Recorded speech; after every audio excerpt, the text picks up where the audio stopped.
Okay, we'll start now. First of all, thank you for being on time. If you got this link through a friend or just by following the East Coast story, my name is John Kokoris. I'm the East Coast Boys Director. I've been the director here since July 2020. And just a little bit about this meeting. I know we shared it through all the managers' chats, so went to all our teams. I don't want anyone to be misled and think this is a meeting about an individual team. This is something, and I'll explain what it is, but it's completely optional. So if at any point you want to log out, you could go ahead. I won't take offense. So the reason we're doing this meeting is because one of the parents on one of our teams brought it to my attention. That there is a disconnect between what we do inside East Coast as far as coaches and the parents. Meaning, well, the exact question was, do you guys follow any kind of curriculum? Um, and that set off a huge alarm. And the reason why that set off a huge alarm is because first of all, we sell our curriculum across the country. We have uh, hundreds of subscribers to our program. Uh, and when someone inside our own program asks me that question, it was a little bit alarming. And that's not to say that that's what I'm saying is it's not anyone's fault or anything. It was just a disconnect because on the coaches side, not East Coast coaches side, but on coaches side through the soccer landscape.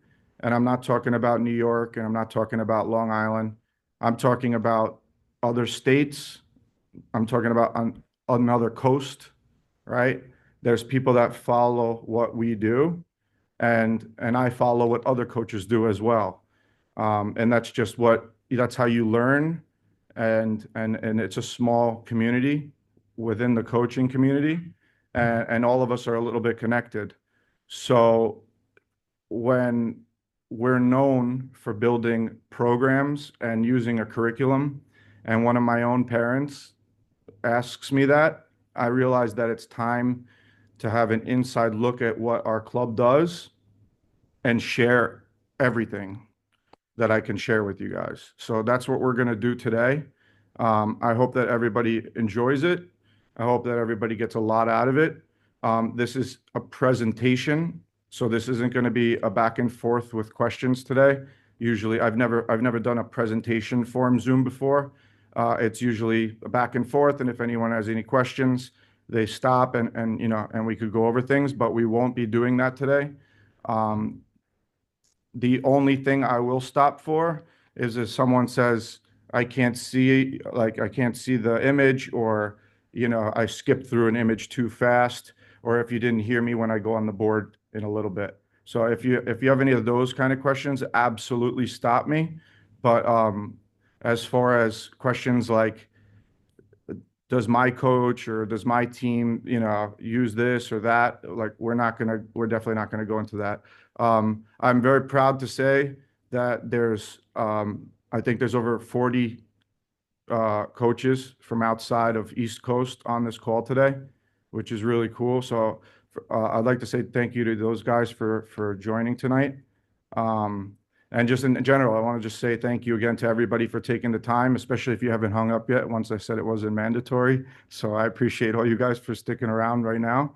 And we're going to get into what I wanted to discuss. So just very quickly, I think a very important part of what I'm going to talk about today is how everything started. So, and then I'm going to go into our curriculum and program with our game model and our philosophy and everything. And then I'm going to go into our club culture, and we're gonna dissect everything. All right. So the first thing that we're going to talk about is, let me just share my screen real quick.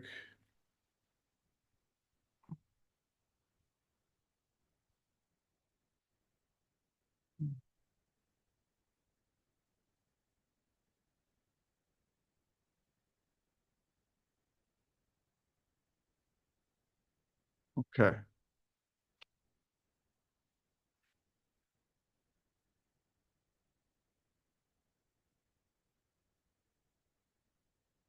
Okay. So this is a picture here with me in the right, Jose in the middle, and the guy who started everything that we do. His name is Joe Miso. Unfortunately, he passed away about a year ago.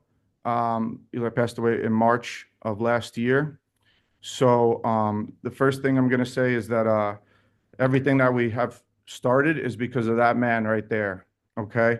Um, my first week of coaching, I was 25 years old. I got a degree in sports management from Adelphi University.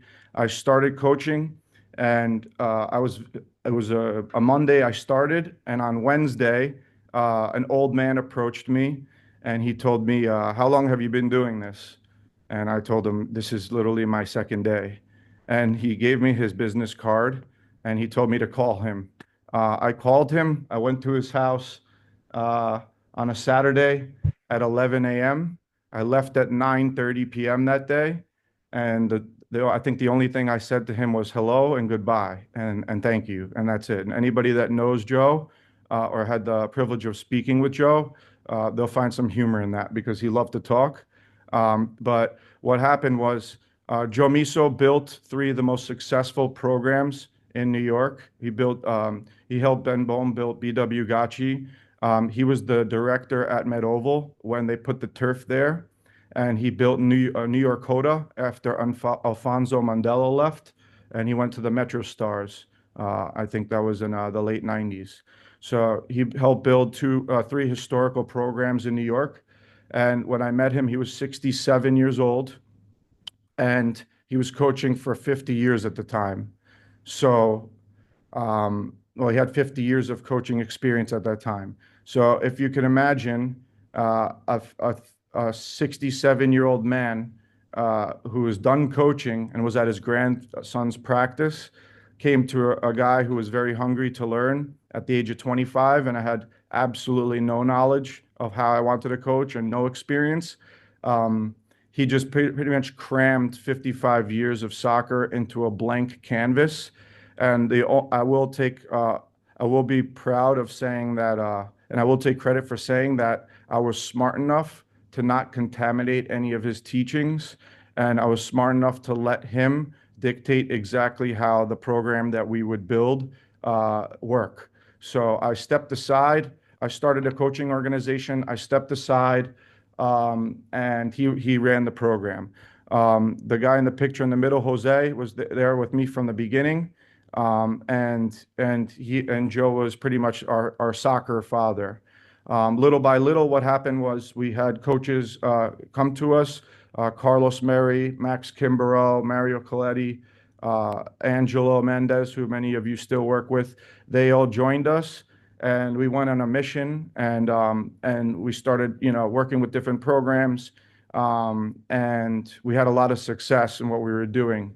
Then what happened was we found five very special families in the 2010 age group.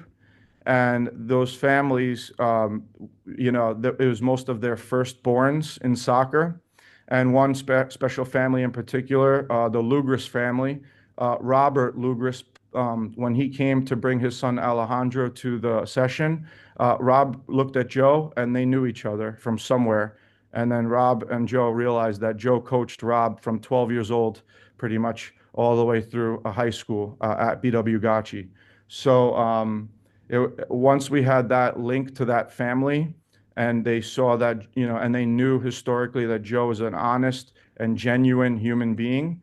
I think that what happened was the other five families, or the other four families, they felt at home and they knew that they can trust someone, which when you have a 5-year-old and you're in soccer, you don't really know, who is who. And everybody has an accent and everybody comes from this part of the world and they coached at Barcelona, and we understand, we hear all the stories. But when you have someone who is like Joe Miso and has worked with someone, and they have that pedigree and history and track record directly with that human being from 30 years ago, um, I think that gave us a nice foundation. So I'm going to cut to I'm going to fast forward from that point on.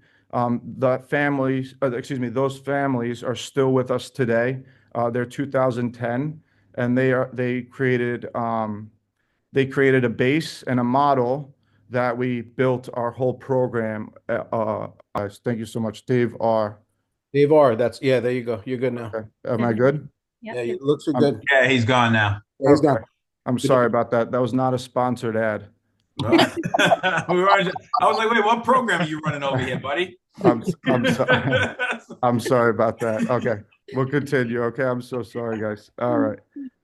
So yeah, what happened was that we basically realized we had a model that worked, and we're proud to say that we've replicated it in almost every team that we have. Obviously, we get different results. Sometimes, different families, they have their own way of creating that family, that soccer family, and that's awesome. It doesn't always have to look like the one team, but what I'm saying here is we had a model that worked, and what I've realized, and another reason why I wanted to do this meeting, is that that group, 2010, so the kids are 15 now. When we started the program, when the kids were younger, the everybody that saw them around. So everybody understood what we were trying to do, and everybody replicated what they were trying to do, right? But as they're 15, the little ones, the 2017s, the 16s, the 15s, even the 14s, whatever, you understand my point. They they might not have that model, and they might not understand who we are and where we started. So that's why I think this meeting's important. So I'll move forward here. Okay, so here's our coaching staff at East Coast. Everybody can see this, right? So the orange logos mean that they either they came with me, meaning they were originals from the very beginning, or they played with us. So, excuse me, they played under our staff. So the gray circles are former players that are now coaches in our academy. So orange means they're currently coaching at East Coast, and then the gray means they were former players. So why I think this is important is because if you can imagine, like I said, when Jose and I and Carlos and I and Max, when we started this program, it was just us. And if you can imagine 25, 27-year-olds sticking together for 10 years now, it says a lot about what kind of people those guys are. And it says even more that we had graduates leave our program and now they're coming back and they're wanting to build the next generation of players. Those guys can coach anywhere. Specifically Ozzy Canales, who does our 2016s, our 2015s, and our 2014s. He could coach anywhere at this point. I mean, he's learned a lot with us, but he wants to build in the program that built his idea of the game. Now, another reason why this is important is these guys have seen ups and downs. They've been in the shoes of the players, and they understand why things like when we travel and we go to tournaments and professionalism and and having discipline, they understand why that's so important because they saw players not follow it and probably didn't reach the level that they wanted to reach. And they saw players who followed it, like Alan Martinez, who's on this list. He just finished at LIU, which is a Division I college program, and he was the captain, and he won MVP of the playoffs for his conference, and won MVP of the final match, the man of the match for his final match with the program. So he's an outstanding talent, and he's an outstanding person, and I'm very proud to say that now he's one of our coaches as well. So I thought that this was nice to share. 63% of the coaches on this list are either an original coach from the program that we built with Joe Miso, or they played for us and now they're coaches. So 63%, I thought that's a nice number. And we're also very proud of that. All right. Now I'm going to just talk about our actual curriculum, which I think that many of you are here to want to learn about. So let me just pull that up. So what happened here was as we had these 2010 players start to do really nice things with the ball at very young ages, at 7 years old, 8 years old, we started posting them on the internet, and we started to post a little bit of our game model and our philosophy, which was we try to create structure on the ball where the players have options, and they're basically preset options that are based on real actions that the U.S. Soccer Federation want players to understand when they're developed at the ages like 16, 17, which is how to identify when you're in a 1v1, how to attack in wide areas, how to do combination play, how to read pressure. U.S. Soccer wants players to understand this. They're called principles of play. So what we did was we built a program with Joe that Joe used rather. And we built it in a way that fit 7v7 because Joe worked with 11v11. And we took that model and we broke it down and we started recording these videos. And then we had a lot of interest from online. So we started sharing them with coaches all around the country and actually in the world, who are now, who now use the program in their clubs. So we partnered with one of the biggest, and in my opinion, the best coaching organization in the country. They're called 343. So we're proud partners with 343, and we built an online curriculum that's sold across the country, which also our coaches use in their training routine. So this is a non-negotiable. When I send out the program, what happens is we have 12 weeks in our curriculum, and we have 4 topics and they repeat, so 1 topic per week in 4-week cycles. And so we do it 3 times. So the first thing we do is attacking out of your own half, which is known as building out of the back. And then the second week, we turn it around and we teach our forwards and midfielders to steal the ball when the other team has the ball near their goal. So essentially what happens is we teach our team how to build out of the back, and then we leave them alone and let them do it for 1 week by themselves. And then we work with the attacking players and trying to steal the ball from our defending players who are trying to use what they learned last week. So it's a really good way to test our players and to see if they're learning. And on the contrary, it's a really nice way to teach our players how to press against a team that is pretty competent on the ball. Week 3, we teach players how to attack the goal in different ways, through the middle, through wide areas, combination play, 1v1s.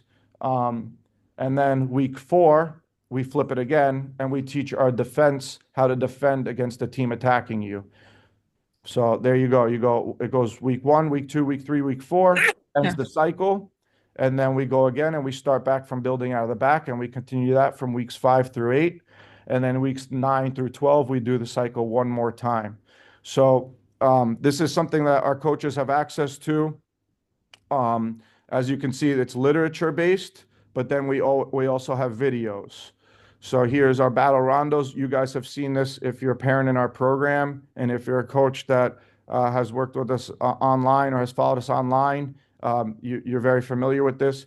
So we just give literature to the coach on what exactly the activity is for and how the setup works. So it's a lot of conceptual stuff and theory that we put into literature. And then we have videos. I'll try to play this. It might be a little bit buffered, but we have like 250 people. Okay, one defender in the middle, no ball. Mike, you get rid of your ball. All right, hey, remember I'm gonna just put it to the middle. Come wide and you dribble out here. So it's just a coaching course where we demonstrate how the activity works, and the players are gonna demonstrate through video, and they're gonna see live coaching points. Matthew. So here's me and Jose. Matthew, you're swinging. Can you balance, Matthew? Can you balance first? So it's basically it's showing how the activity works. Underneath, for most of the content, we have a coaching seminar that I ran with all the East Coast staff, and we recorded the entire seminar, which went over this stuff in person. So there's a little bit different angle where there's coaches asking questions, and we recorded that as well. So Not around here, down in his zone. Let's go here I'm to- explaining to all the So coaches, you obviously can see in the work on background, attacking. You can work on like changing speed on the dribble. and you could hear me explaining to the coaches how it works. Changing the speed after you beat the man, and obviously you could also work on the defender, right? So you could work on his body shape. You could work on keeping your feet moving. Force it's a weak foot. Gallagher, let's go. We want leaders. So as soon as the person Right? So that's how this curriculum works. So you see we have a ton of battle rondos here as I'm scrolling through. We have about 15. We have traditional rondos. We have 4 that are very well known throughout the world, and it's not our own secret sauce. These are activities that almost every academy in the world uses. So we have these. Then we have building out of the back. We have some conceptual literature that I'll pull up here. So here's a conceptual literature where the coaches can understand what we're trying to do with diagrams and with videos. So I'm going to just keep pulling these up and just give you guys an inside look at all this stuff. Some more literature, some explanations. So if anyone has any questions about this, go ahead, meaning if you want to see something or anything like that. But here's more of a diagram that I didn't explain what the 3 ways that we're looking to find wingers in our build out. So the coaches use this. This is real game situations here. So for each concept, we attached it to real game examples where we pulled up on our VO. So you see these are 2 and 3 concepts in the VO. These kids here, this is the 2010 group. This is when they were 7 years old. They're in red. You see off the throw-in, boom, boom. They switch. They're 7 here. I think they're U9, I think. Pretty decent stuff. That was a terrible pass. All right. So I just wanted to show everybody what your coaches are getting when they're in our program, and when they're not with you, this is the stuff that they're educating themselves on. Again, it's a non-negotiable. The program is very strict on this. If I see like the team not showing signs of the structure in games, they get reported, and we're going to go through that now. But this is the curriculum. One thing I'm going to do right now is I'm going to just walk through everyone through a 7v7 and 9v9 stuff that probably you might not know, but I will share. So here on the board, I just put a quick a 7v7. All our teams play in a 2-3-1, which means there's 2 defenders, there's 3 midfielders, and there's 1 forward. Okay, everyone says, well, not everyone, but we have a common thing we have here is parents say, my kid doesn't like to play in the back at this age. One thing I want to show you is they're all midfielders, and then there is a forward. And what I mean by that is there's 7 players on the field here. The only thing that's missing is this: right back, center back, center back, center back. And you have our typical 4-3-3. Okay, so that's one thing that parents, if they've reached out to me individually, I've explained. But when we're in 7v7, we treat these players like midfielders. All right, they're on the ball more than almost any other player. If you know our teams, the 7v7 parents, they know that these players are constantly getting the ball from the goalkeeper. They're trying to connect with the midfielder. They're trying to get the ball with the wingers. They're resetting, they're connecting, they're involved.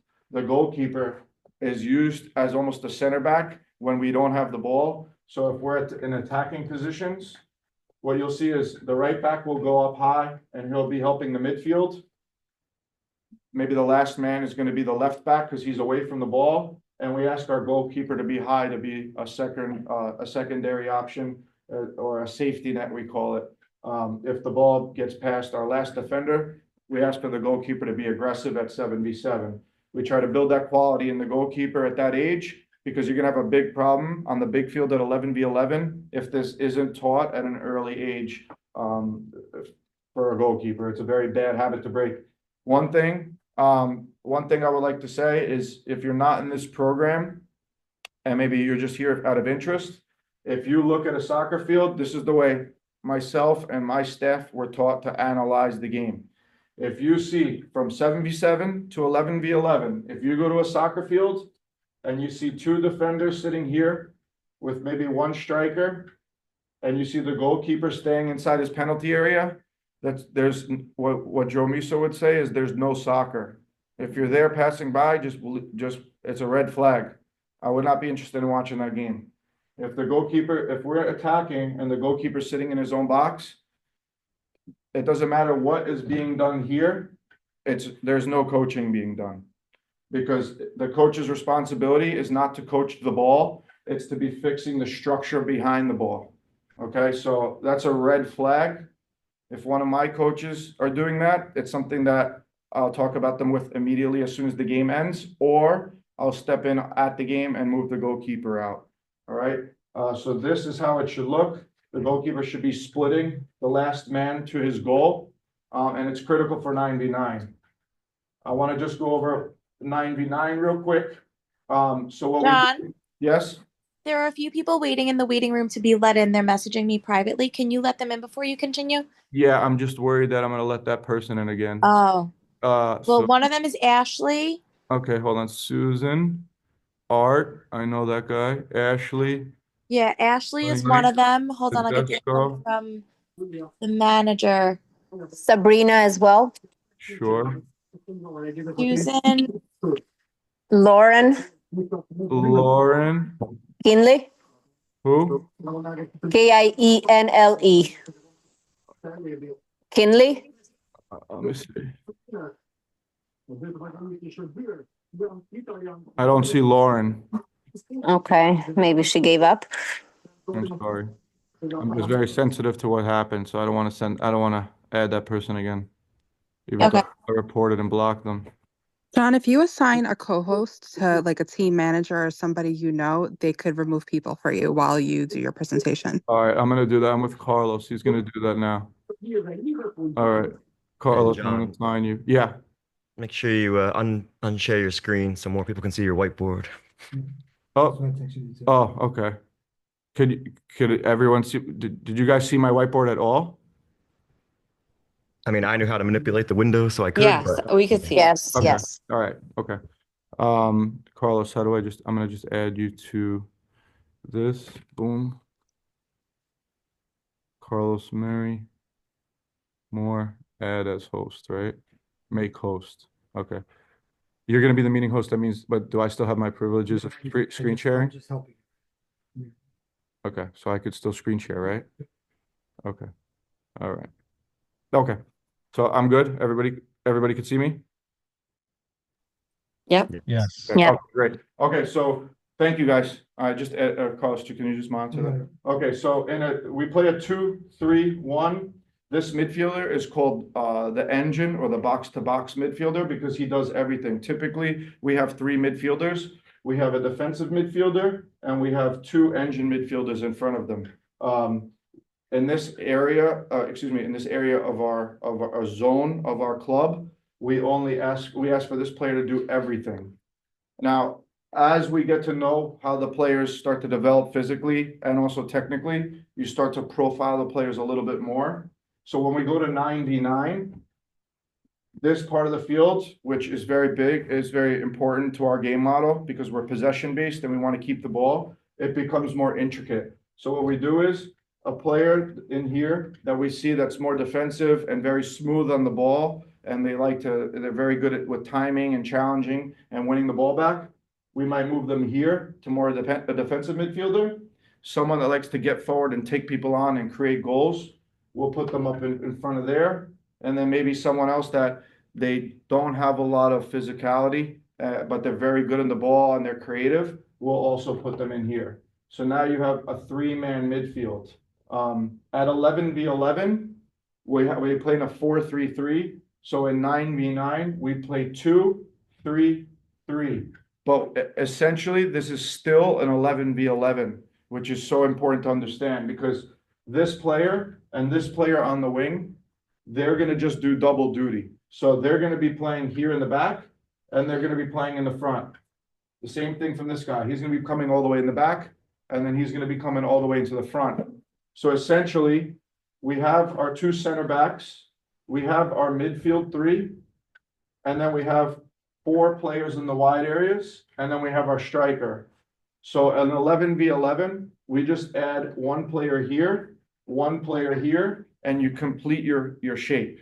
Okay, so why that's so important is because we maintain consistency from 7v7 all the way through 11v11, and the players become autonomous. And that's when the best learning happens. That's when the best decision making happens. And that's when the best creativity happens. And what I'm going to circle back. If you noticed on the curriculum that I shared with everybody just a moment ago on the online curriculum, you're going to see different variations of the same activity. But another huge red flag when you're looking at a coach take his field for a session is if he has a whole fancy book of all these activities.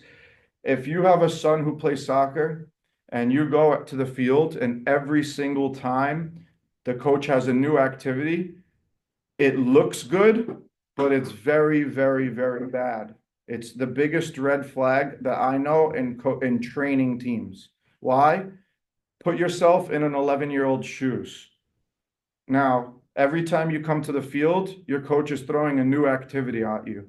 Now, during the activity, the first 5 minutes, the kids are trying to figure out how the activity works. There's absolutely no education that's happening during those moments. The kids are trying to figure out how the activity works. They're not going to be able to do 2 things at once. The second time they do that activity, the kid's like, okay, this is familiar. Now I'm starting to pick up some coaching points and apply them. The 10th time they do that activity, it's second nature. It's like the back of their hand. And now the coach can say, today we're working on transition. Today we're working on switching the field. Today we're working on counterattacking. Whatever the case may be. Today we're working on getting the central midfielder the ball. Whatever. But the activity should be in the back of their mind, not at the forefront of their mind. That's going to help the player's education. So when you come to East Coast and you see, we're doing this drill again. Yeah, we are doing this drill again because it replicates a specific part of the game that we're working on. But the coach could be teaching 5 different principles through that one activity. And that's what our curriculum is very good at. So the very simple, if I was going to be doing creating midfield overloads, the activity I showed you before with the square and the players were dribbling back and forth, I'll use that same activity, but I'll have 2 against 1, and I'll be teaching them when to dribble or when to pass or when they can combine. Then I'm going to build the next activity where it's going to be a bigger version of that, and the kids are going to have like groups of 3 or 4, and I'm going to see if they can find the 2 versus 1 inside the group of 4. And then we'll go to a bigger activity and we'll see if they can find a 2v1 inside a 7 versus 7 or a 5 versus 5. So just so you understand, when the coach comes with shiny cones and he has 100 cones scattered all over the field and all of these new activities, you're not going to see that at East Coast. What you're going to see is consistency, and you're going to see more teaching, and the less amount of cones on the field, the better. Because when they go to the field on the weekend, there is no cones. There's no cones. So we're very much, we try to make practice look like the game. We try to make it very competitive where it feels like the game, and we try to eliminate the confusion and contamination between the player understanding the activity and understanding and applying coaching points. So just back to this, the same thing. If you keep the same model year after year, so imagine this player has been playing in the central midfield and understanding how players connect in this area of the field since 8 years old. If you leave them in that program to 11v11, it's the same principles. We're not switching things to win games. We're not teaching them to play in a 3-2-1 and then a 2-3-1 to win a game on the weekend. We will die on the hill of these formations until they get to 14 years old. When they get to 15 years old, that's when we start to change them. And the reason why is because when we want to send them off to college or the national team or maybe Europe, the reason why they need to be flexible and understand tactics. So we start to change their mind a little bit at 15 years old. I'm getting a message here. It might be a question. Is it a question or no? It's a question. What, you want to tell me the question? It's roster question, size. Yeah. Roster size according to 77, 99, 11, 11. Okay, so thank you. That's a great question. For roster size, what we try to hit the sweet spot for 7v7 on year 1 is 10. But now let's say the 2015s are going to turn 9v9 this summer. So we try to fatten the roster up to prepare the team for the next format. So they need 2 more players on the field. So at 7v7, the second part of the year, the later part of the second year, we try to get up to 12 players because 12 to 13 is the sweet spot for 9v9. And then again, when we're preparing for 11v11, we might fatten it up a little bit more towards 14, maybe even 15 for the second part of 9v9, so we can get as close to 11v11 as possible. That's the idea there. I'm going to just keep moving along here. Let me just make sure that I'm not missing anything. No, I'm not. Okay. I'm going to go into culture. All right. So, let me just bring up my other. It's not letting me screen share anymore, Carlos. I think you have to make me the host now. All right, did it say let John share? Grant me access, man. I got you. All right. All right, so we're gonna do this. We're gonna go here again. Okay, so as I said, the coaches are evaluated. The players are also evaluated.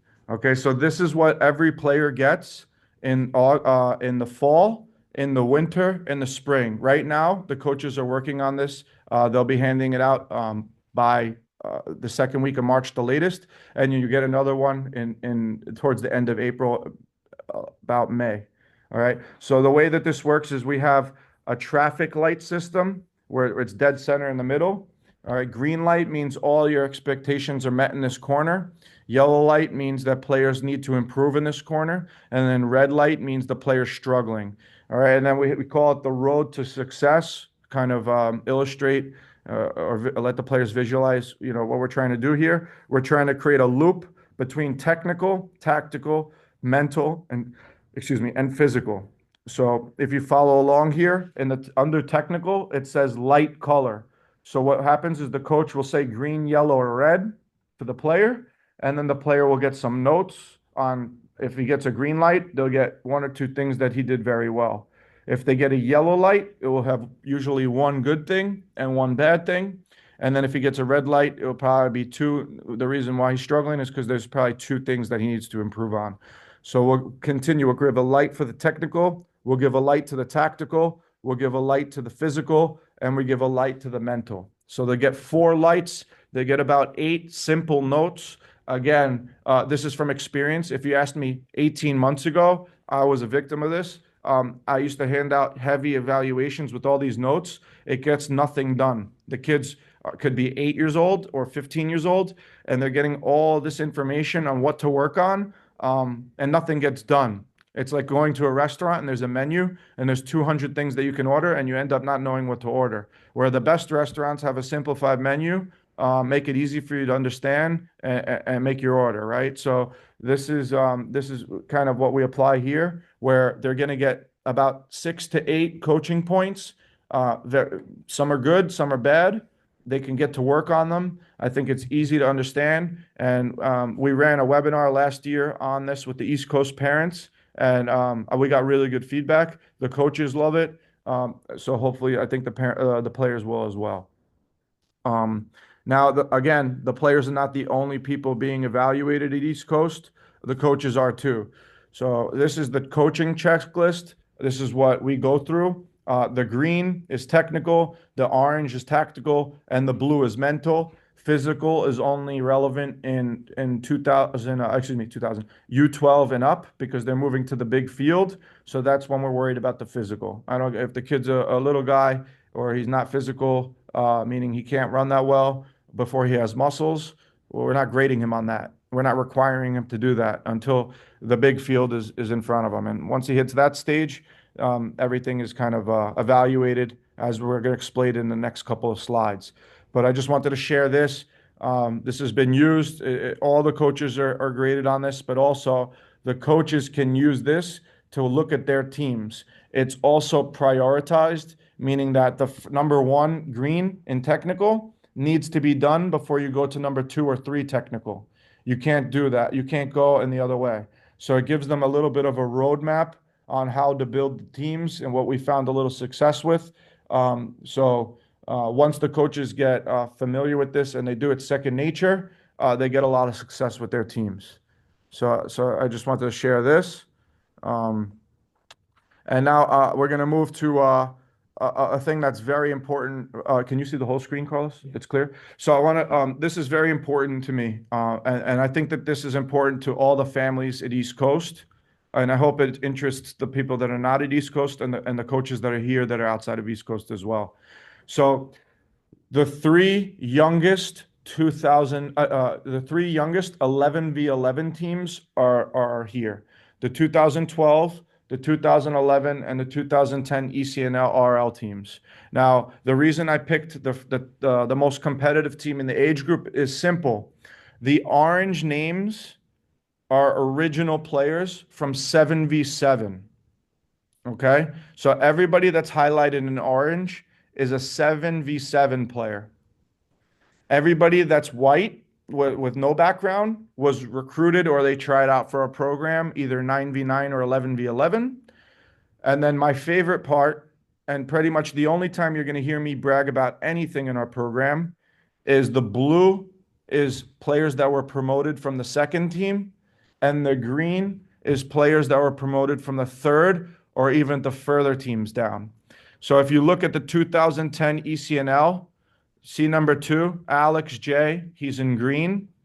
A quick story, and I've told this story to a lot of parents, but I want to share it today. I was at a ball striking clinic at Como Field when these kids were under 11, and a goalkeeper walked past me, and he was about my height.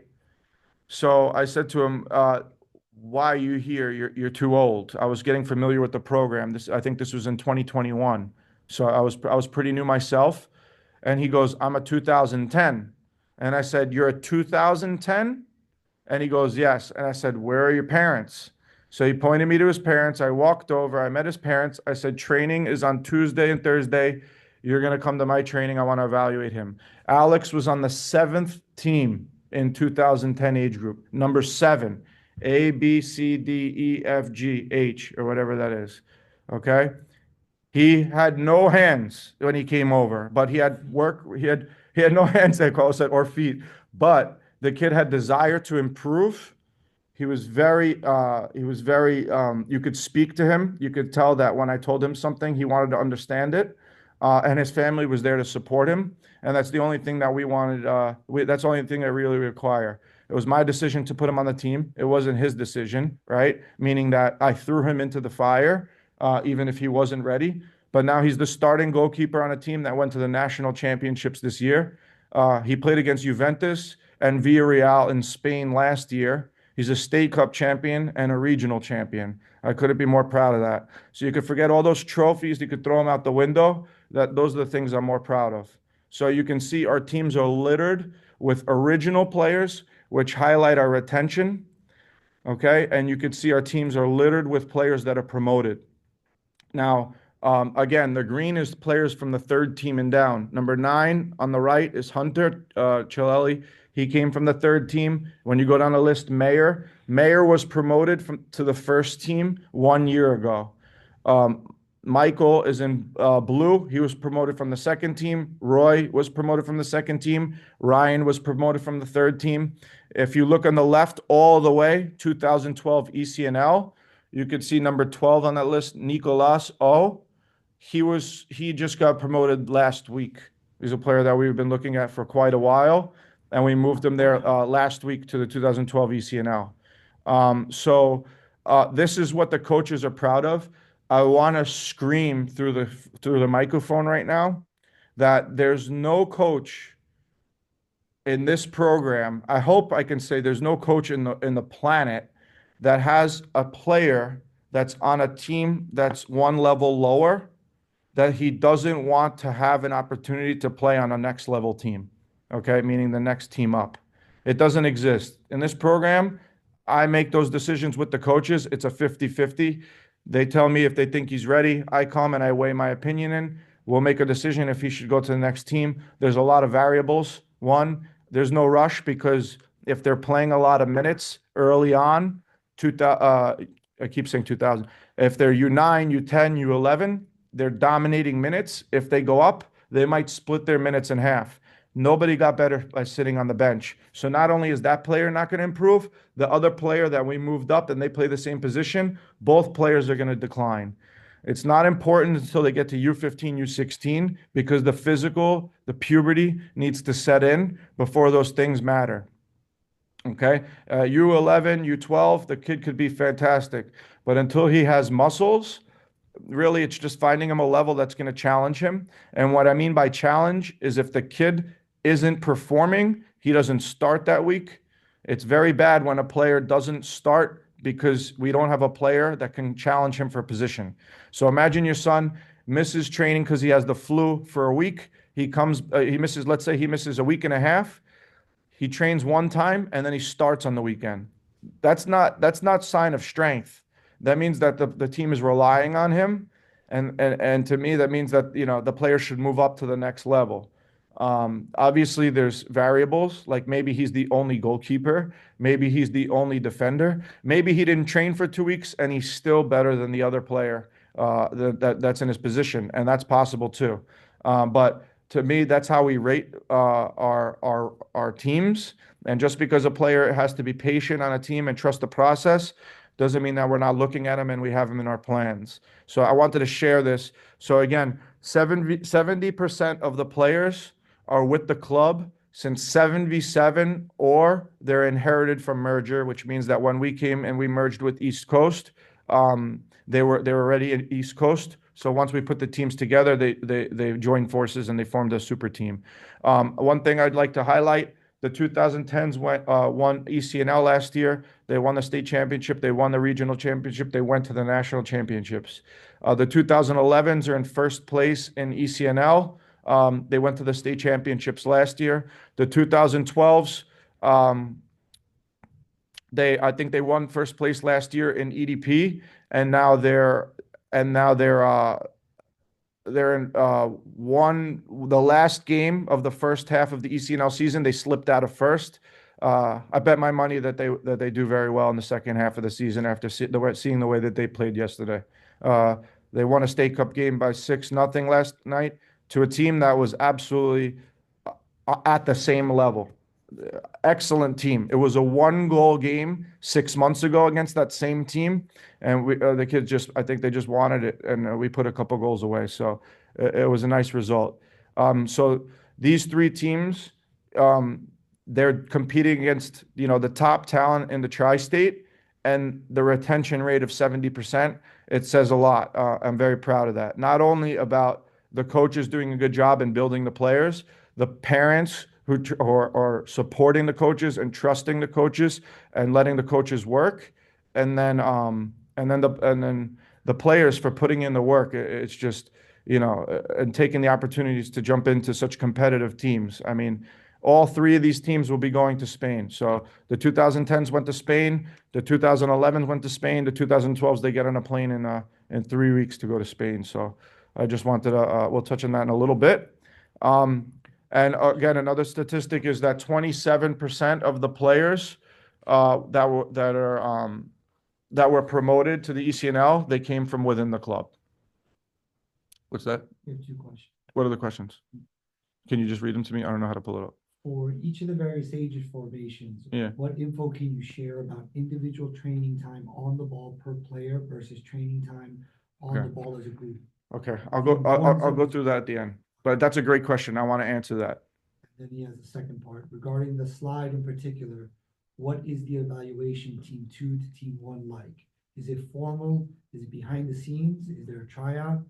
Any info can be appreciated. Yeah, so I'll answer that. So the way that it works is that at East Coast, if a player comes to me and he wants more soccer, what we do is we don't charge them more. I find teams that they can play on their off day. So usually what happens is I try to find a similar age group. If a player is pushing the level, meaning they look like they can challenge for the next step, I'm very, very willing to take that player and have them train with the next team up, the more competitive team in the age group. Once they show themselves that they can train there and they can compete, we'll find a game that's appropriate, whether it's a friendly game, whether it's a team that we expect to have a good result in on the weekend, or maybe it's a tournament. We'll give that team that player an opportunity in that team. And then from there, one thing is, it happens sometimes where the player, we tell them, all right, we have to be a little bit more patient. He's not ready. That has nothing to do with it doesn't mean that it has anything to do with the player's level. What it could mean is that we don't think he's going to break into the starting lineup. So if the player joins the team and if we don't see him starting a game for an entire season, that's not fair to a kid. That's not fair to a youth soccer player. Can you imagine, put yourself in his shoes, that you're with a team and you're at every practice, you're working on your own, you're doing extra speed and agility, you're doing everything, and for some reason you just can't start a game. It's discouraging. So when the player trains his best, we'd like to see him start some games, because usually those players stay in the match for longer. And also, it's a boost of confidence when they start a match. I think that's a good indicator of where he's at in the team for the most part. And the opposite is true. Like I said before, if a player's starting every game, even when he's playing lousy, that means that it's a time that we need to move that player to the next team and promoted. If a player is not going to get those minutes, playing him on the next lower team might help him get confidence, get playing time, and develop, because the more playing time he gets in the field, the better the player is going to be. And one last thing I'd like to say is the parents that understand that and support that and do that, I have like 95% of the time, the kid is so happy 6 months later and he's improving versus, someone throwing a fit and saying, you're not fair and giving my son a chance. And then when he goes down and the kid's saying, I don't want to play at East Coast anymore because I don't like the kids in the second or the third or the fourth team. I've never seen that. And if that happens, it's usually because the parents are talking in front of the player and planting seeds. If you ask a kid, all he wants to do is play. That's why these kids come and they ask if they could play a third, a fourth, a sixth, a seventh day in a row. They want to play all the time. They want to help out in tournaments. They want to train more. They want to go to camps. The kids want to play soccer. So I think that it's important to know that just get your kid on the field as much as possible. The coaches have nothing against these kids. They do not want the kid. No coach in East Coast has a son on this team except one team. Every other coach is independent from their son, whether they have the son in the program or not. So we're not holding kids back for any special occasion or reason or anything like that. We're trying to get the most out of our teams. We're trying to promote ourselves, meaning the club is trying to promote the club and show that we can compete against the best in the country. And we're trying to do a good job and offer a good product so that we can just grow the club. That's what we're trying to do. Get these kids on platforms that they can play in higher levels. It all starts with the product on the field. All right, I'm going to continue moving along. We're going to start talking about culture here and getting kids opportunities and exposure. This is the list of tournaments outside of the Northeast. So every single tournament on this list, it requires an airplane except Jefferson Cup.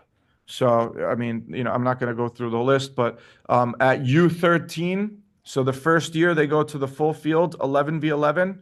It's tradition, or standard is a better word, that we just try to get the most competitive team to the MIC Cup in Spain. You compete against the best teams in the world. It's very hard to get into the MIC Cup. And we're lucky enough that our teams, when they go there, they perform well. So we've built a little bit of a relationship. I'm going to show you some pictures in a little bit where we're playing against Valencia.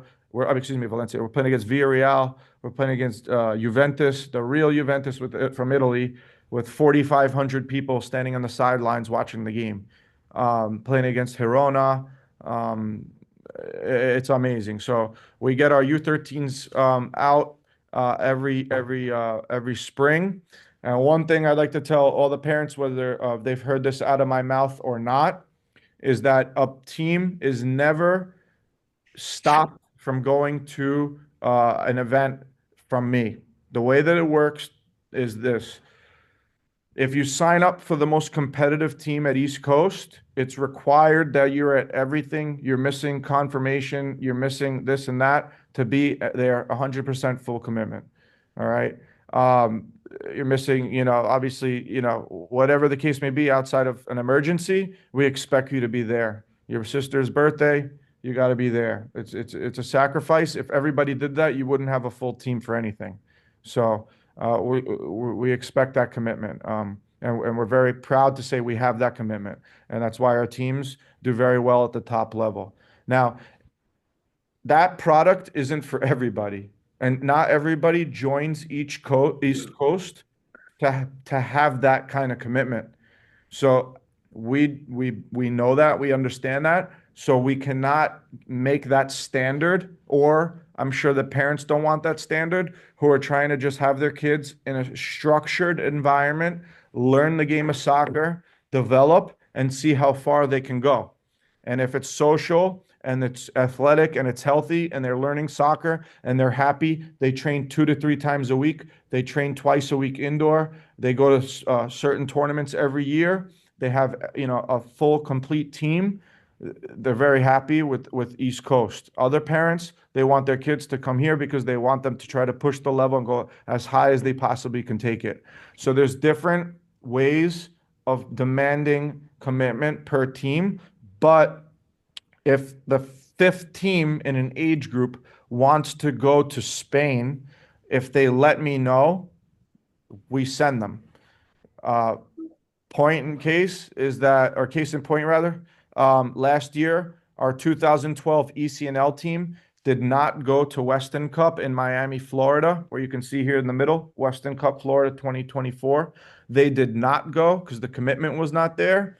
But the 2012 national team, the 2nd team in the age group, they went and they played on the field that Messi's son was leaving. They saw Messi there with all the top level teams, so they got a wonderful experience. The kids did really well. Unfortunately, there was a little bit of weather, but it was better than the weather in New York that week. Did somebody say something or no? What's the question? Will the 2010s and younger teams move to ECNL next fall versus ECNRL? So I'm going to explain the ECNL stuff at the end of this segment. So just hang tight for me. All right. So these are the tournaments that we have. Again, Dallas Cup, MIC Cup, Weston Cup. I mean, when we went to play Weston Cup, we played against Inter Miami, Weston. We played against the best teams in the country. Dallas, we were playing against the best teams in the country. Yeah, so the Premier Supercopa, you can see Premier Supercopa, Utah, Florida, and Utah again. I'll highlight that here. This tournament here, that's invitation only. You cannot apply. If you go to the website, you cannot apply. There's no GOT Sport application. Doesn't exist. They call you. They tell you if they've been watching your team, they found you, you've been recommended, or you did well last time, and they invite you back. So, I gotta just mute that. Carlos, can you- No. So yeah, that's a tournament that we're very proud of. We're going again this year with 3 teams. Our 2015s, the U9 or the U10, they're going. The 2011s and the 2010s are going as well to Utah. All 3 teams will be going to Utah this spring. Here, when we go to these tournaments, these are the itineraries that our coaches send to our families. So if you're an East Coast member, you see, or an East Coast family rather, you've seen this before. This is standard from every single coach. Nobody has gone to an away tournament and not received an itinerary. All right, so just very detailed. It goes down to arrival time. We're very grateful for the work our managers put in, setting up restaurants, calling catering services to bring food to the hotel at certain times, adjusting those times, working with the coach to get the right snacks on the field. What we try to do is have the players leave games with a granola bar and a banana after every match. That's my goal. Whether I send that out, whether it's executed or not, it's hard to manage everything, but that's what we try to do. And we're just keep on trying to move forward and progress to that level, meaning that uniformity and that consistency. This is just slide 2 of the same itinerary. So every tournament they get this if it's an away tournament, meaning there's a hotel involved. This is a group photo at Delco last year. I think we took 21 boys teams. We took the most trophies home out of any club at Delco. And as you know, Delco has over 800 teams. It's the biggest Memorial Day tournament in the country, I believe. So we're very privileged to be living so close to such an amazing club with an amazing Memorial Day tournament. So we'll be going there again this spring, and we hope to beat our record of last year of how many cups we bring back. That would be really cool. So as you see here in the picture, khaki shorts is standard for all the players, or pants, depending on the weather. They get black collar polos in our East Coast store through soccer.com. And they get, most of the coaches, they give them tags or IDs for the hotel, which is really cool. Dinners, this is just one of the team dinners in the hotel. But as you can see, we're so proud of this. These are the things we can control. Obviously, we can't control a lot of things, but these are the things we can control. And when parent buy-in is so high at East Coast, we're very proud of this. We're very proud to walk through hotels and seeing our players at a curfew at 9 or 10 o'clock, depending on their age, where other kids are still running around the hotel eating sugar. It gives me when I see that stuff, I run to my room and I just help. Thank God that our teams aren't doing that. So, here's just more stuff. This is in Disney in Florida. The staff came out. It was cool of them. They want to take a picture. Everywhere we go, we got a lot of compliments. This is in Barcelona. We get compliments from almost every age group. This is the best. This is the best behaved team that they've ever seen. We get that every single hotel we're in, and I usually share that with the managers and the coaches. So really, really cool. This is again in Barcelona. We had a team bus pick us up. This is taking off. So you end up traveling through the airports. They're treated like little professionals. It doesn't matter if they're U9 or they're U17. Some of our U15s are, they've got opportunities with the United States national team, the Puerto Rican national team, and we're looking at some other stuff that's coming up with them. Yeah, it's really cool seeing them walk through the airport thinking that they're on the men's national team or on Manchester United. So we're very proud of that. Yep, some more stuff here. This is some film stuff that we usually do. It's I'd say 30% of the time we try to do this, depending on the age, the availability of the coach, the availability of the team using the VIO or the trace, meaning that they have footage on themselves. And a couple other variables. Maybe the hotel gives us the room and whatnot. So this is just Jose doing some stuff here with the 2014s, it looks like, or the 2011s. These are the 2014s doing some film stuff. Jose threatened them to smile. This is just some team dinner stuff. I think it was Ozzy's birthday, holding the gong in the middle. It's just some of the young boys here. We'll do that at the end. So this is just another team dinner. As you can see, it's healthy, which our parents know that. I'm just trying to share with them. So this is some off the field stuff. They're at They're at an escape room where the players are just locked in a room, and there's two rooms. I think everybody heard of an escape room where there's two rooms and the players have to solve riddles for 1 hour, and the team that makes it out first wins. So it's some cool team bonding stuff. We usually try to find these on events that are more than 2 days. So if we do a tournament that's like a week long, this is the stuff that we try to find for our players. This is one of the teams playing against Juventus. There was like 4,500 people here watching this game in Spain. This is our 2011s finishing against Girona. So you can see them flagging the American flag. Super proud, nice backdrop. Some ugly faces. And this is my favorite photo that has ever been captured at East Coast. We had the 2010 team was in white watching the 2011s in red. They were in the quarterfinals in Disney. The 2010s were already eliminated, but they wanted to go support the 11s. And obviously we got a goal from little Justin here, the first player running towards him. And one of our 2010s ran right to him at the corner flag. And it was just like a mosh pit. There was like 40 kids jumping on each other. A showstopper. It was really cool. So I love it. I love this. Here we're gonna just move to the program at East Coast and what it entails, because some parents in East Coast might not know how it works as they get older. And there's some new stuff here that I'd like to share. So I guess it's like some breaking news that nobody knows yet outside of the staff. So we're moving to team training 3 times per week this fall. That will be a standard for every team in the program. They'll be getting 2 team trainings and 1 more technical based training. So that's cool. So from U9 to U19, that will be a standard. It won't be happening this spring, but it will be happening in the fall. So we're really excited about that. Winter training, for those that know, we have a brand new facility at Cherry Valley. It's 50,000 square feet of indoor space. So it's our home base. We have 2 times a week training for the youngers up until high school. The olders from high school and up, 9th grade and up, or U15 and up, they do 1 time a week indoor, and then they do outdoor as many days as the coach, works with the team. So he could do 2, 3 days, 4 days. Some of the coaches are doing like 3 or 4 days. Somebody asked, there's a clubhouse where we can host film sessions. Yep, that's where we're in right now. So where I am right now, I'll stop the share really quickly, or I'll stop the share at the end and I'll show you where we're in right now is we're in the clubhouse here. It's really cool. So, we have everything.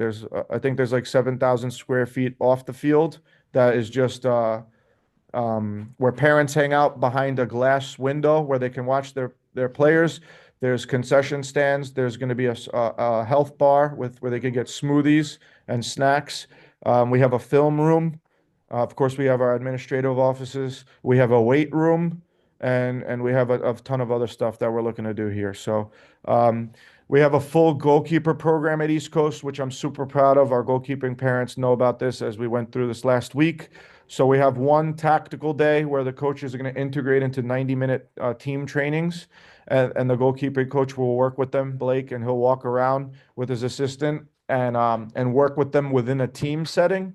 And then the technical day will be just typical goalkeeping training for 1 hour where they're working on goalkeeping fundamentals such as angles, shot stopping, 1v1s, whatever, just technical details that they'll be working with the goalkeepers isolated. So 2 times per week, 1 with the group, 1 with the team setting, 1 isolated goalies, and then the goalkeeper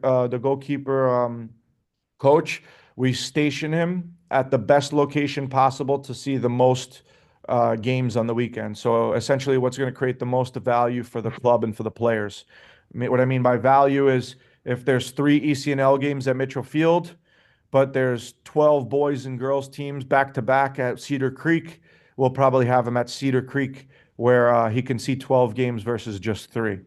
If there's going to be too much separated, and maybe he worked with a lot of those teams last week, then we'll move him to another location or move him from Saturday to Sunday to see where he can catch the widest amount of goalkeepers. The mandatory tournaments, this is really cool. I think for everybody outside of the coaches, So whether you're a family in East Coast or outside of East Coast, I think this is cool.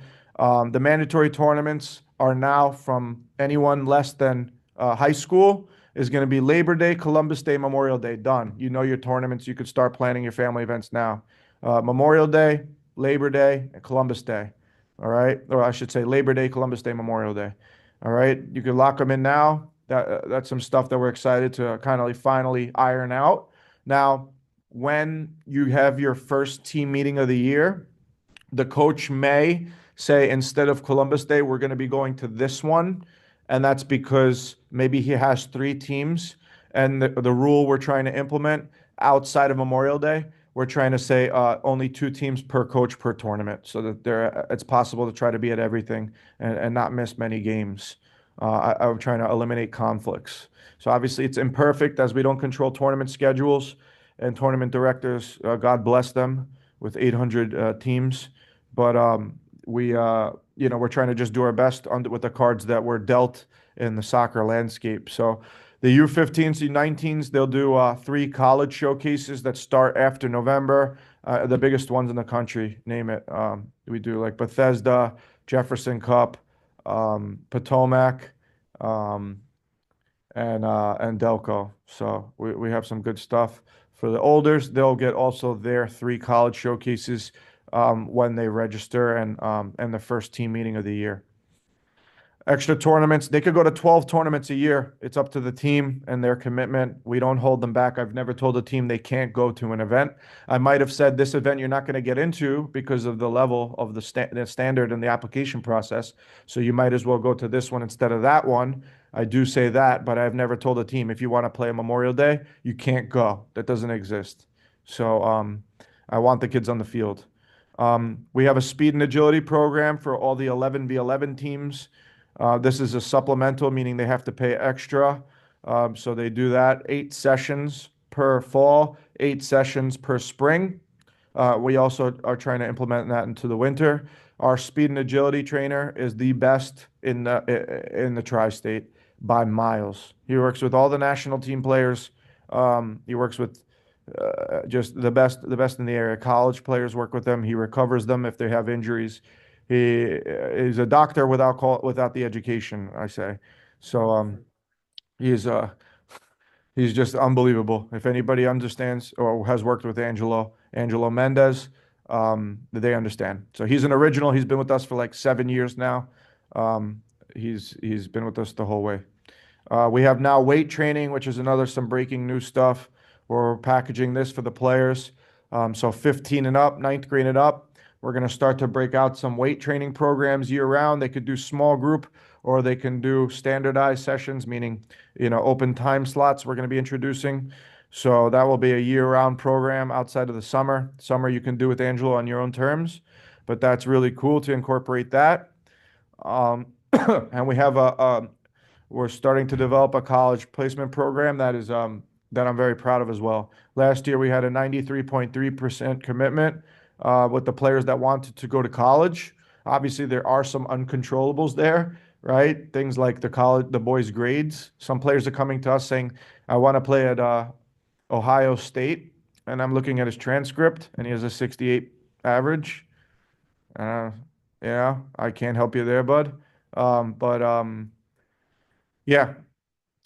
We try our best to educate the parents, the players on the pathway of understanding the process of college.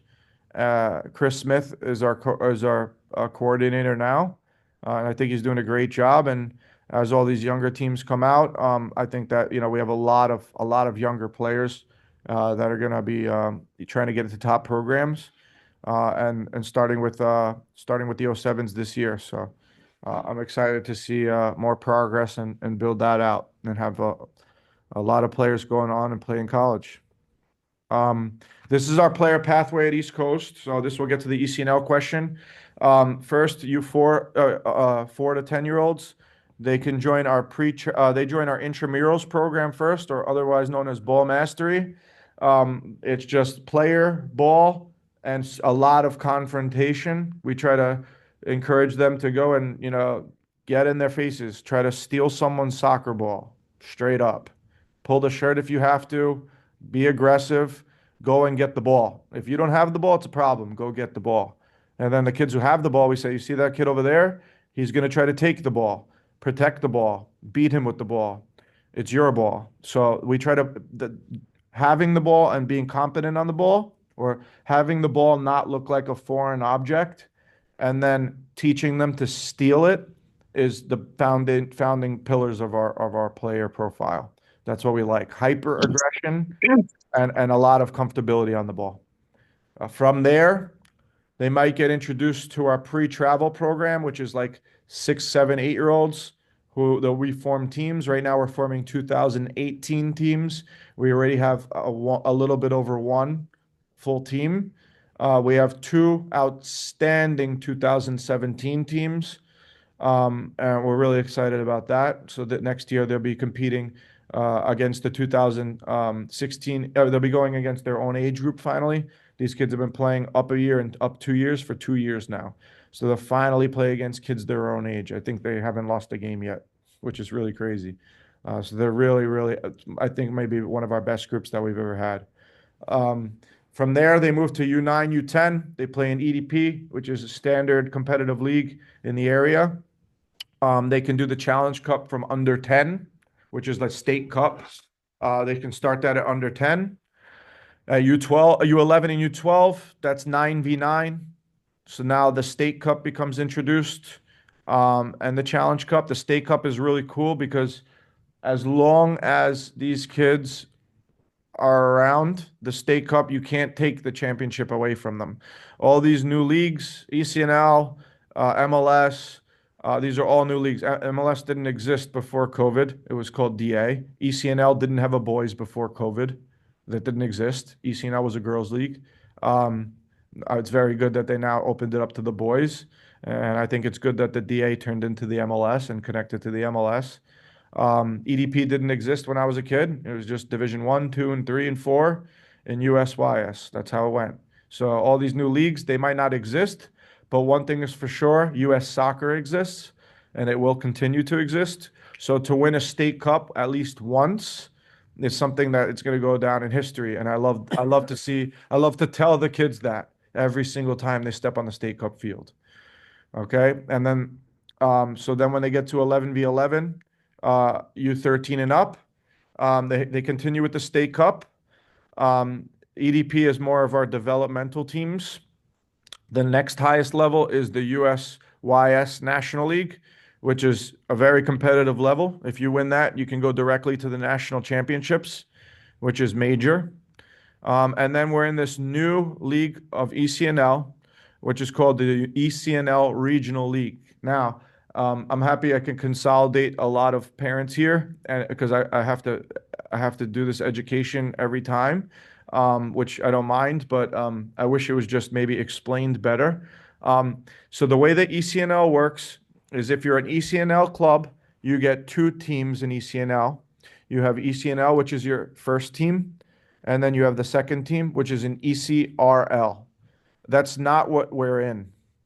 So it's a third league. It's like a new tier of ECNL, and it's only first teams allowed. So it's all new clubs that are fighting to get into the full ECNL. That's what we're in. Now, the ECNL, when they first formed for the boys during COVID in 2020, what they did was they gave the license to clubs that deserved it based on legacy and based on track record. But new clubs since have been emerging. And these new clubs like ours at East Coast, who compete with MLS teams, meaning the academies, Red Bulls, NYCFC, Inter Miami, all these teams, the pro academies, they're starting to pop out. So we love to have the opportunity to be in ECNL. And the idea is if a certain amount of our teams do well, our application will look really healthy. And then we can submit that, or ECNL is tracking that, and they would promote us to the full ECNL, which I think is the right thing to do. It's a meritocracy, which I support, right? Everything I've spoke about through this whole call is about earning it and consistency and evaluation. So I think that they're doing things the right way.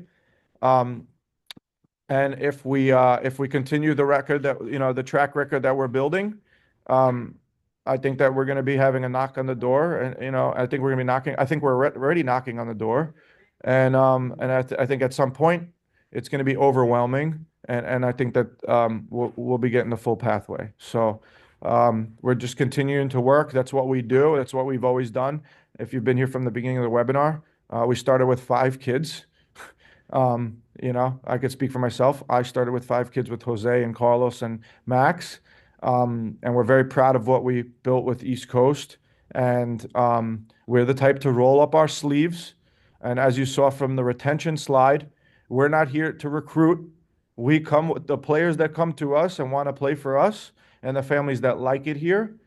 We build those families. We don't cut them. We don't replace them. We put them on the level that the player will get playing time. And I think that we do a good job of retention. So that's the type of people that we are. And it also can tie into the fact that our staff is like that. These guys, I showed you 73% or something of our staff has been with us from the beginning. You don't get that from guys that are cheap. You get that from real human value and guys that want to build and work together, and they're like-minded and they're aligned. So I'm very proud of that. Okay. So I answered the ECNL question. Let's actually touch on one. What How one? is the club reacting to the MLS Next evolution here on the island?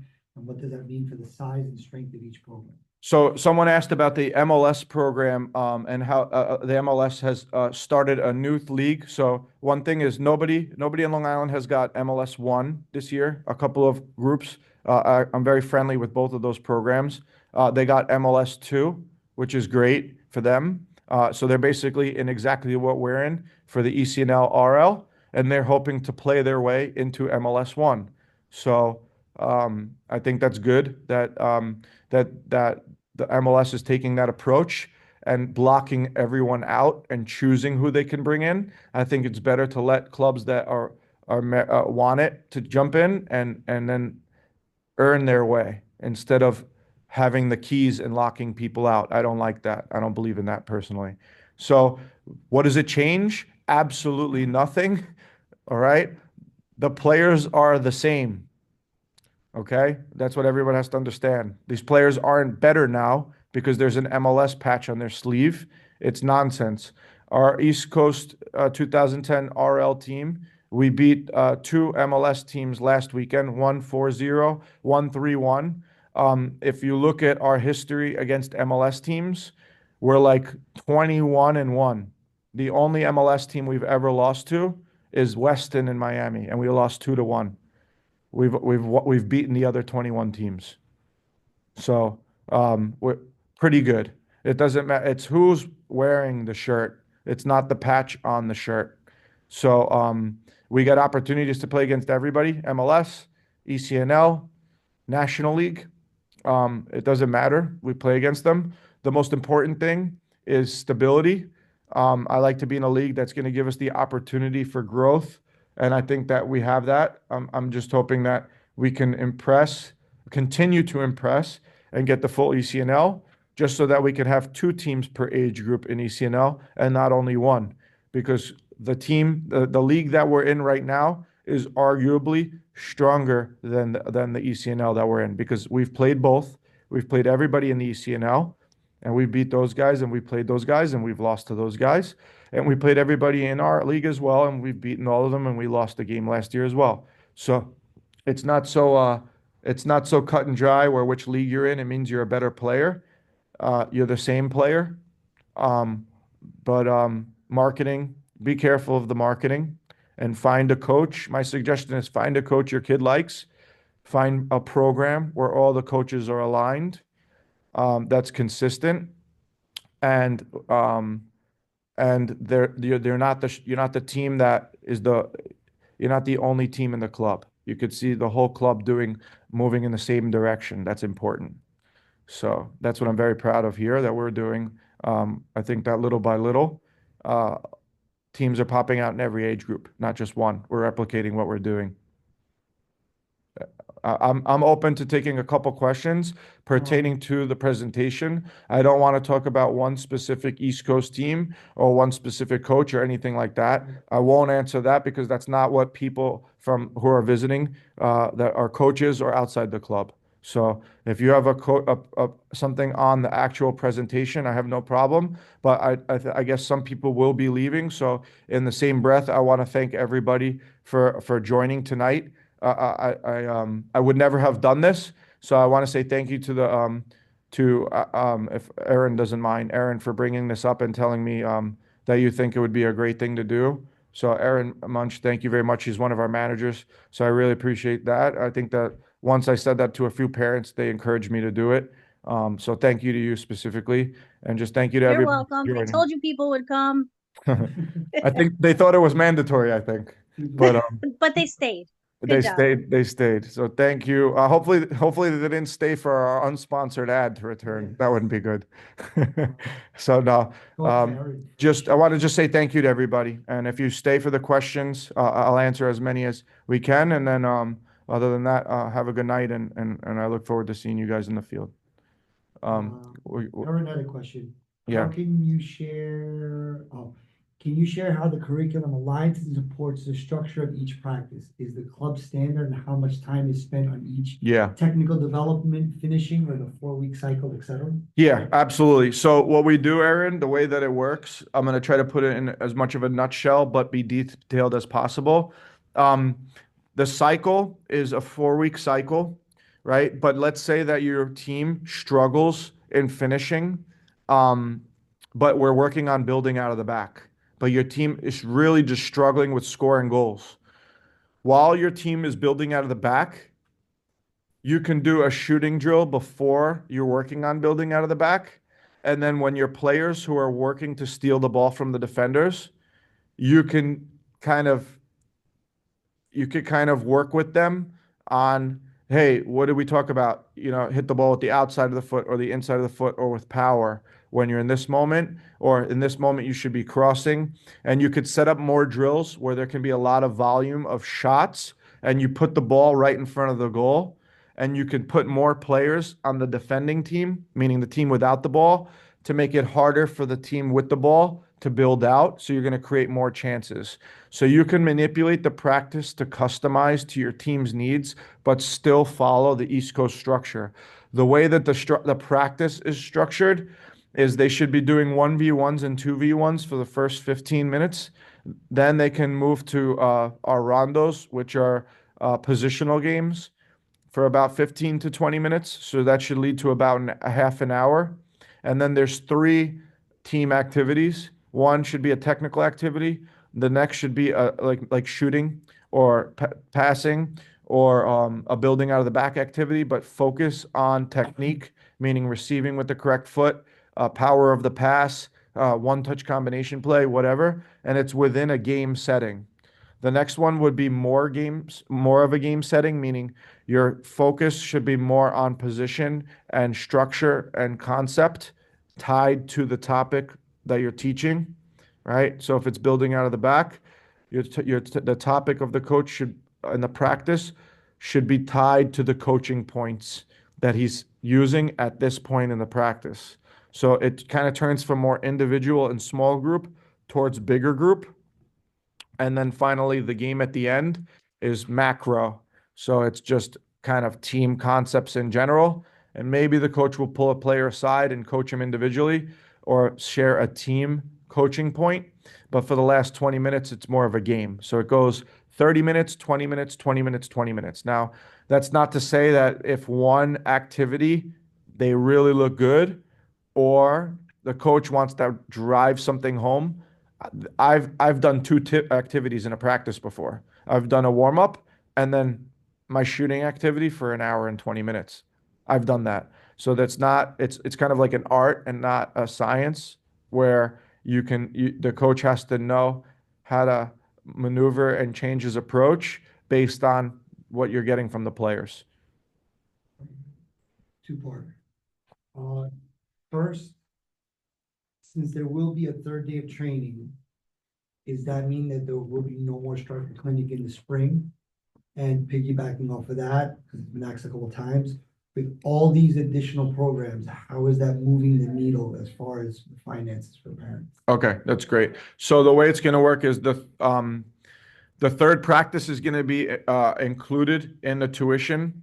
By the way, the goalkeeping program, I don't know if we have any goalkeeping parents that are outside the club, or maybe the coaches that are outside the club would like to know this. Our goalkeepers don't pay anything for goalkeeping training. It's part of the package that when they just sign up, the goalkeepers are free for their training. For the third practice a week, it's going to be included in everyone's tuition. I'm not at, it's not my job to talk about financials, so I'm not going to talk about specifics about how much it will cost this year. You'll get that when you get the registration link next month. So I'm not going to talk about dollars and cents, but what I will say is the third practice is going to be included in everyone's tuition. And Striker Clinic, I believe, is still going to be a supplemental program for the little ones, meaning from U8 to up until 11v11. So 7v7 and 9v9 players will still have Striker Clinic. It will be supplemental though, so it's going to be more optional because we're not going to require every kid to do 4 days a week. We will require the kids to do 3 days a week. Did I answer that, everything? And then the same for the weight training. It will be so I'll run down the list. So the Striker Clinic will be supplemental. The speed and agility, it depends what team you're on. If you're on the ECNL teams, you need to be there. Bottom line. Like if you're not there, don't expect to register next season. If you're on the national team, I respect you. I think that you should be there and respect yourself. If parents and the players say, I don't need to go, that's your decision. And then when it comes down to are you or another player ready for a spot on the ECNL, commitment is part of it, and we take that into consideration. So if you respect yourself and you take yourself seriously, then I think that you should be at speed and agility at 13, 14, 15 years old, 17 years old. It's a very important part of the game to coordinate muscles and build explosion and changing directions and just be coordinated, an athlete. I think that's important. But if a player is more developmental and maybe soccer is they have two sports or they're not so committed, then you're just sending us that signal by not being at speed and agility when you're like 15 years old. But and we're listening, right? So as you know, the more competitive the team, it becomes very mandatory. So speed and agility is extra, weight training is extra, goalkeeping is free, Striker Clinic is extra, and the third day of practice will be included starting the summer, not starting the spring, starting the summer. As far as logistics and practices, how far our practices in home fields are concerned? Okay, so I'll talk about our main fields. Our main two training fields for the boys is Holy Trinity High School in Hicksville and Mitchell Field Athletic Complex, the huge arena next to Hofstra. They're about 14, 15 minutes apart. I do that trip almost, every day between shooting from one field to the other. Let's call it 20 minutes. So 20 minutes apart from each other. And then for games, we have Cedar Creek for the youngers. So 7v7 and 9v9's home base is at Cedar Creek. And then the olders are at Cedar Creek, Holy Trinity, Elmont High School, and Mitchell Field, depending on what's that? Depending on what's that? Deer Valley now, too. No, for home games. Oh, home. At home games, yeah. So that's where the home games are. And obviously the indoor training is at Cherry Valley, here in West Hempstead or Garden City. So, yeah. Do you have talent IDs trials for 2012 non-East Coast players who might be contemplating joining the club? Okay. And are spring camps or summer camps or any kind of camps and clinics offered to non-East Coast players? Yeah. So Camps is in the summer. A lot of times players bring their friends. It's open to everyone. So it's more games, shooting, um, players enjoying themselves, a little bit less pressure. That's what the camps are designed to do. Um, they have a lot of fun. The kids that routinely come to camp, they like them. So you could bring whoever. Kids come with their cousins, their friends, whoever. That's open to everyone. The striker clinic, we prioritize East Coast players, meaning that usually we hit max capacity, which is like 145. We hit that. If it's open after week one and someone emailed us, we might reach out and say, hey, you guys could come down. But we obviously prioritize our boys and girls. But I'm obviously speaking for the boys here. Speed and agility is close to East Coast. Weight training is close to East Coast. Yeah, and goalkeeping is obviously close to East Coast. The best way to enter our program, and I think coaches also would like to know how we do this. The best way to join East Coast is not by tryout. Tryout is a very general, like we cast a net and we just have a date because it's kind of culture in America where we have 250 kids come down to tryouts and you have a tag on your shirt and you get to see who, we get to look at a kid. It's very hard to identify them based on like they're competing against other kids. And if we brought our own kids, there'd be 1,000 kids there. So it's to me, that's good for the youngers.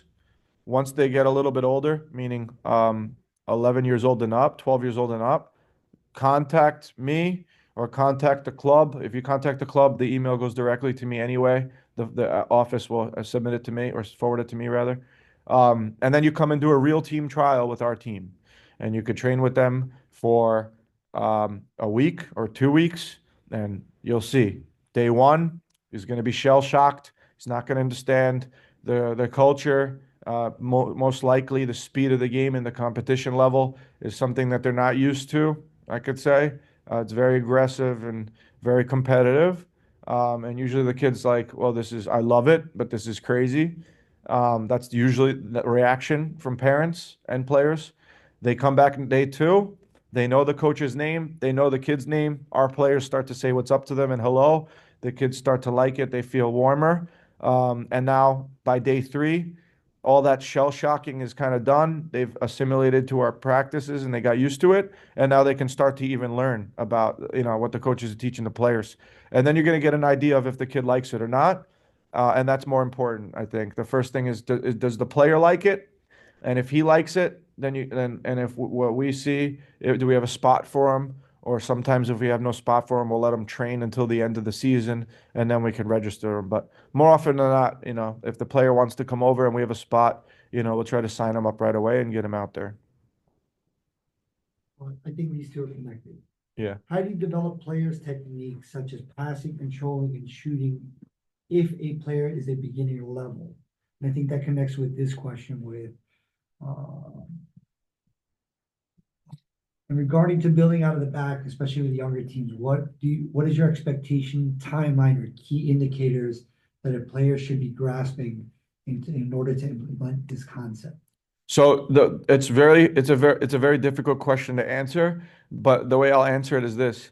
Our two things that we look for in players and the way we rate them, and I need everyone to just use their imagination here.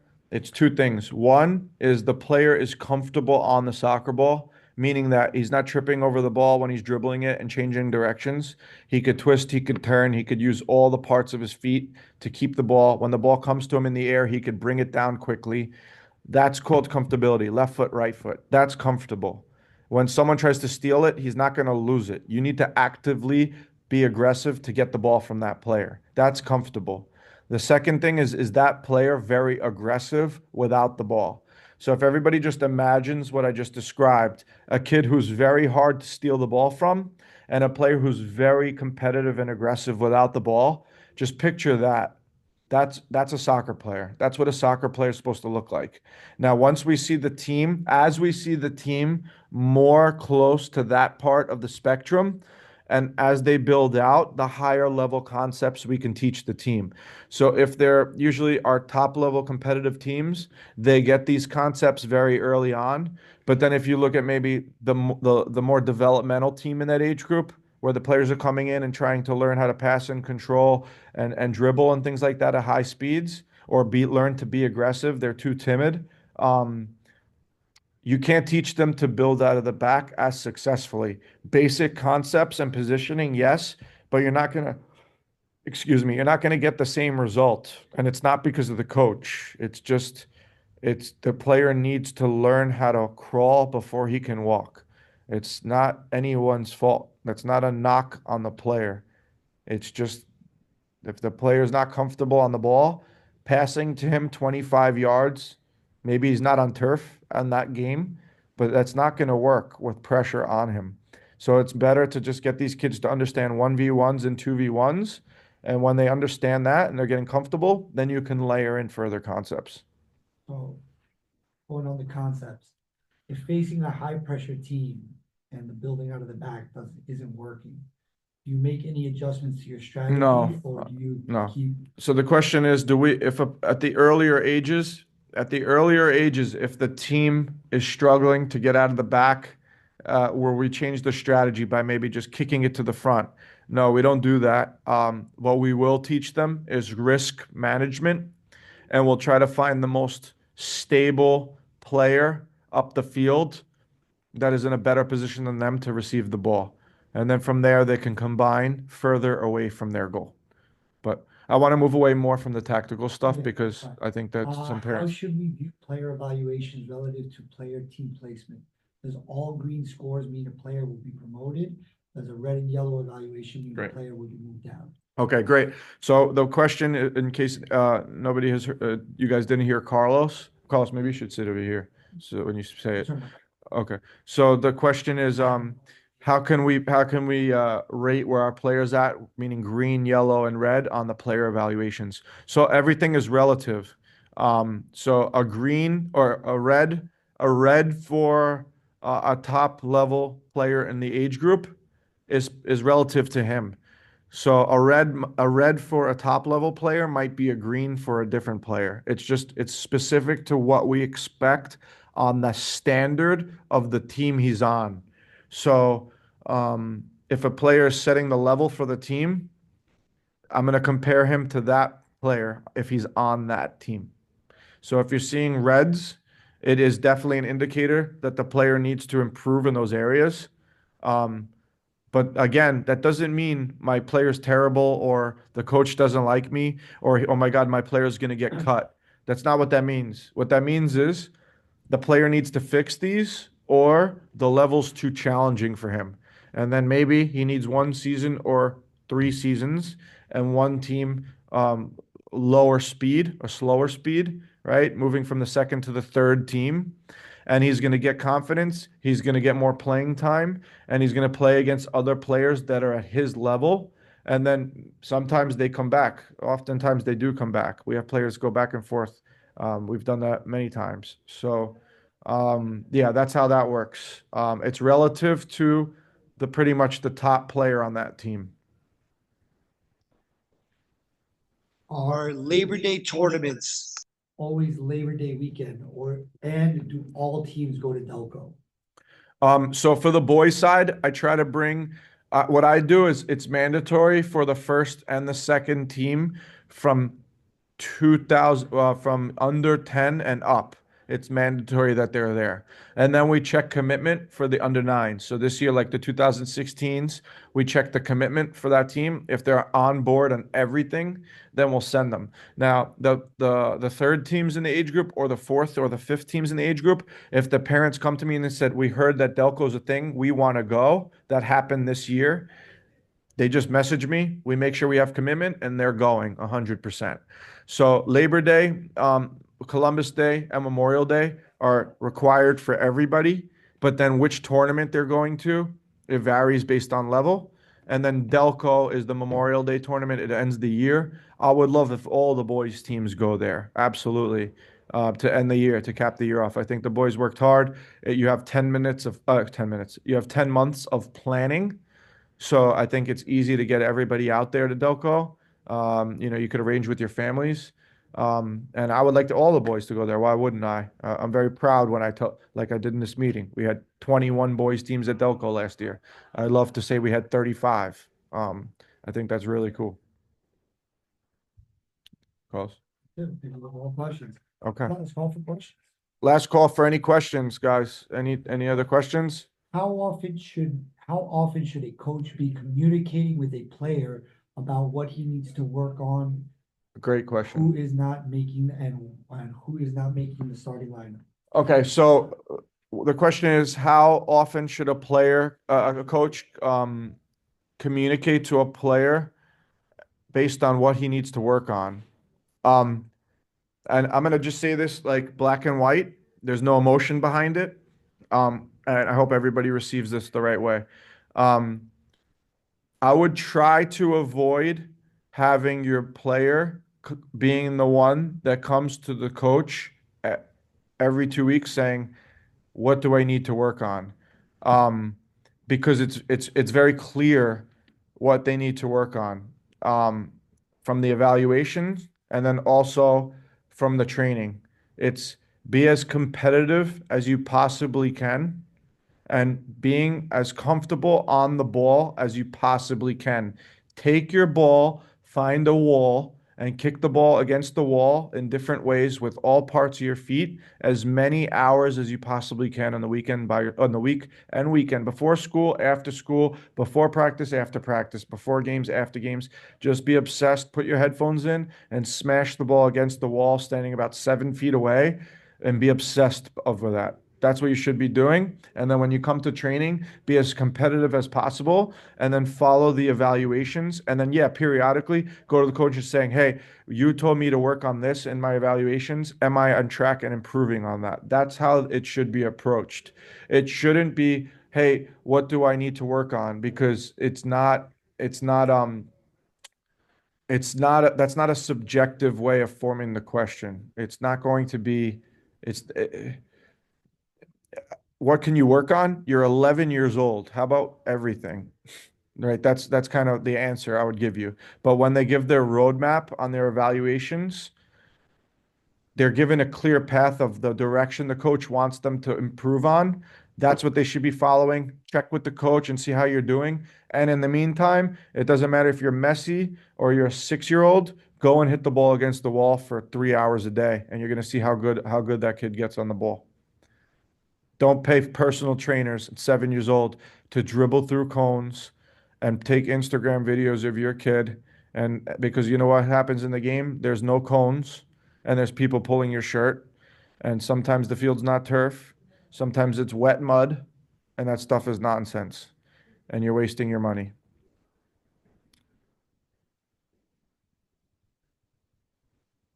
The wall is free and the wall gives the ball back to you all the time.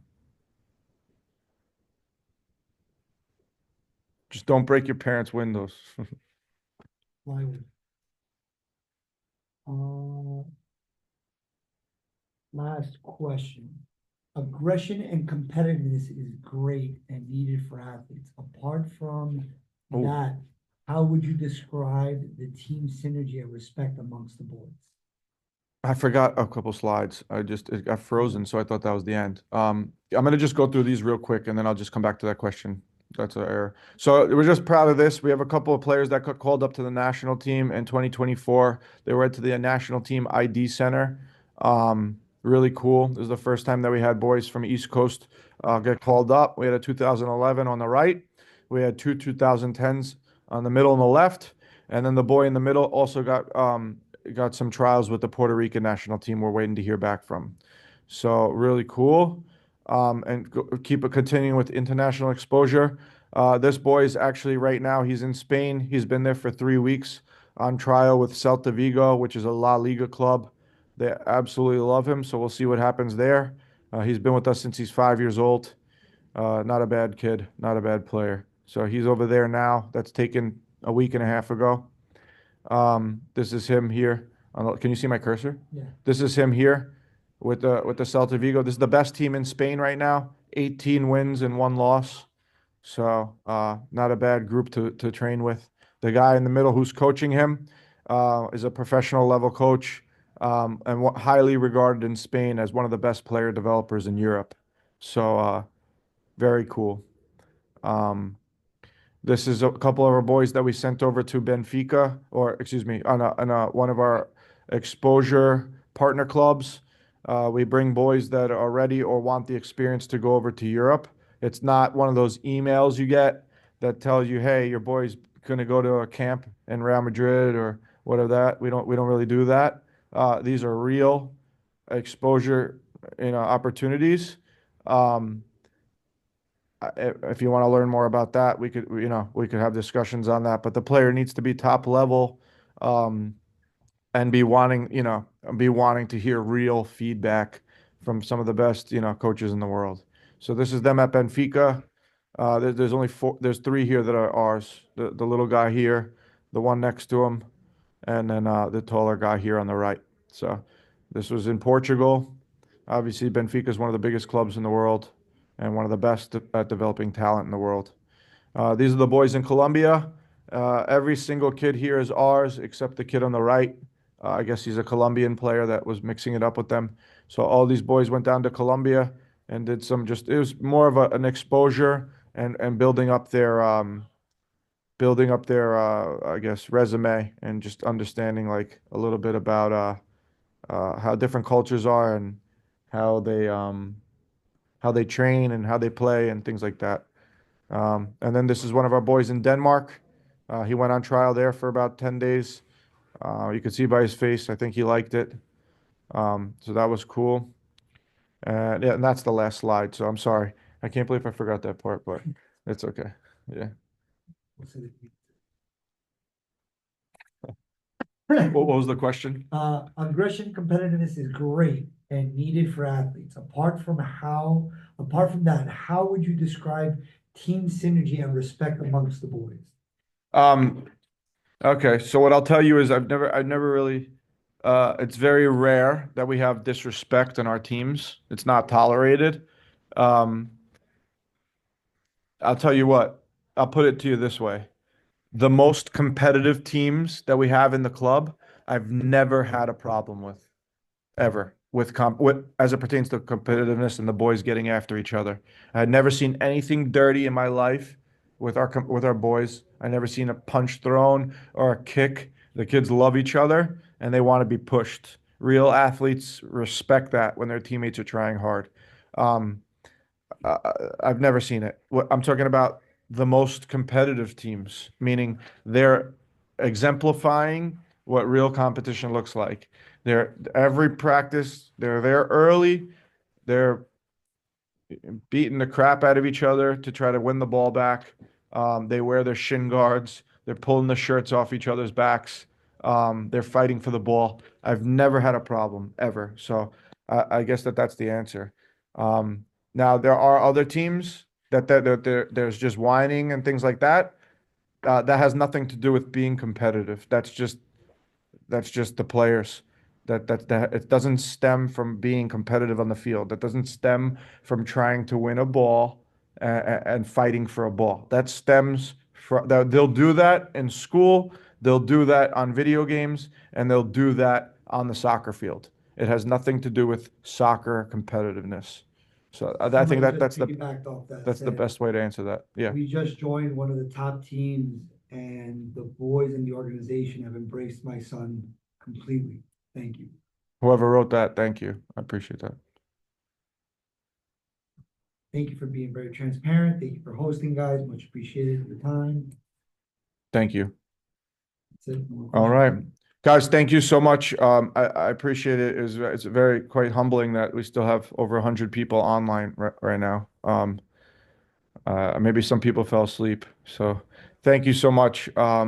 Seriously, I'm very proud of this, and maybe I'll do it again next year. And now I know from experience, sometimes we need to connect with the newer families that are coming in. One day I'll talk about your families, and I'll say these guys are now 18 years old. And I'll have to do it with the 2027s and the 2028s and all those guys. So Thank you so much. Appreciate your time, and I hope everybody has a good night. Thank you. Thank you. Thank you, guys. Thank you so much for your time. Thank you, guys.